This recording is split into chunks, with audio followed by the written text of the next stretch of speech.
Welcome back, guys. I'm Mark Wong, and today we are in the Tech Room, your trusty companion for all things tech. Whether you're a tech enthusiast looking for the latest innovations or a casual user seeking honest reviews, you've come to the right place.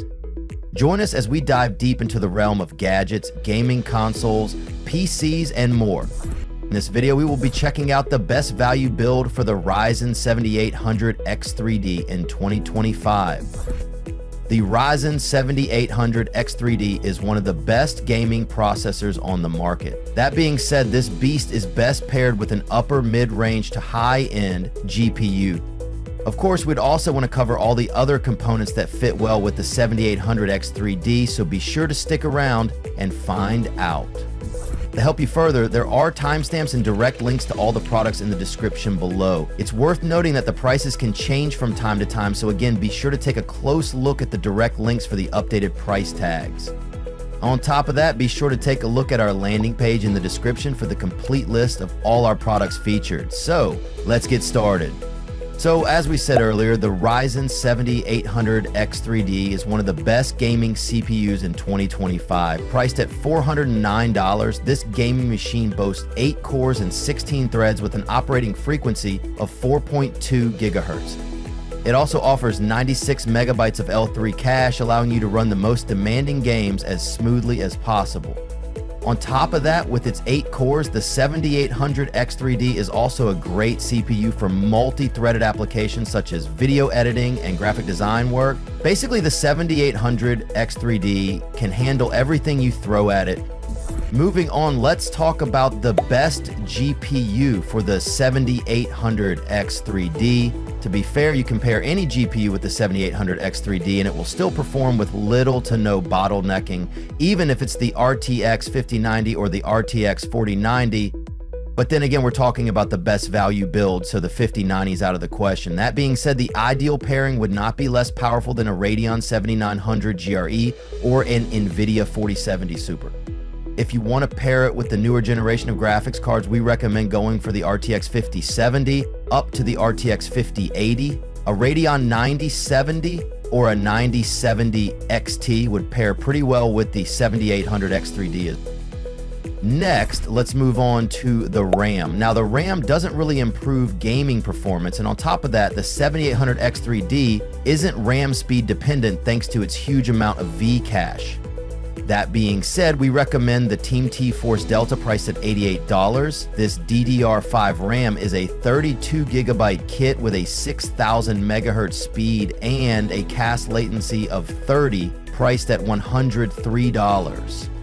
Now, you could go for 16 gigabytes if you really want to cut costs, but in today's standards, 32 gigabytes is becoming the norm, especially for gamers who want to have other programs on as they play. For the motherboard, we didn't go with anything special. We went with the MSI Pro B650M-A WiFi priced at $167, as it offers 8 USB ports, 2 M.2 slots, and a pretty good VRM. It also offers Wi-Fi 6E as well as a 2.5 gigabit LAN for the best network experience possible. Now, let's talk about the best cooler for the 7800X3D. Good news though, this CPU is pretty easy to cool. It basically runs at around 80 degrees Celsius with its thermal throttle limit at around 89 degrees. That being said, any mid-range air cooler would be more than enough. Our team chose the Thermalright Peerless Assassin 120 SE at $60 when it comes to air cooling. However, if you want to max out the cooling efficiency, just about any 240mm AIO would do, since the 360mm coolers are pretty much overkill.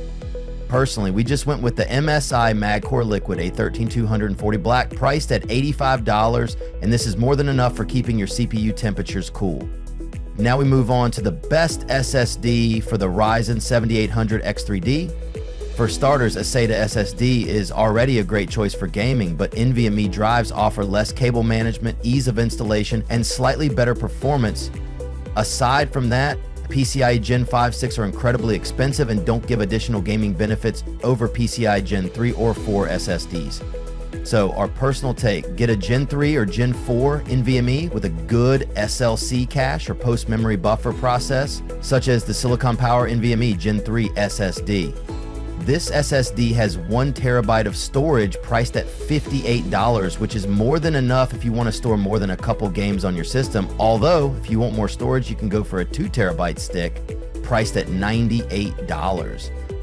Next, we move on to the PC case. It's worth noting that this is pretty much an upper medium build, so you'd want the best possible airflow to keep your temperatures in check. Now, we don't really need anything extravagant here since our main goal is to build a value rig that performs well. We recommend the BitFenix Nova Mesh mATX case priced at $60. Finally, let's take a look at the ideal PSU for the 7800X3D. Now, the PSU may vary, but we'll be talking about what PSU fits best with a Radeon 7800 XTX or an RTX 5080 GPU.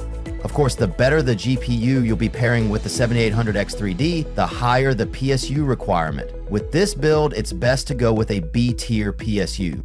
Saying that we're going for the 5070T, I'd get the Cooler Master MWE Gold 850 watt PSU priced at $100. How about performance? We tested it on both the 9070 XT and the 5070T, which are the ideal GPUs for pairing with the 7800 X3D. At 1440p, the 5070T was able to run Cyberpunk at an average of 53 FPS with ultra settings, path tracing, and DLSS on quality.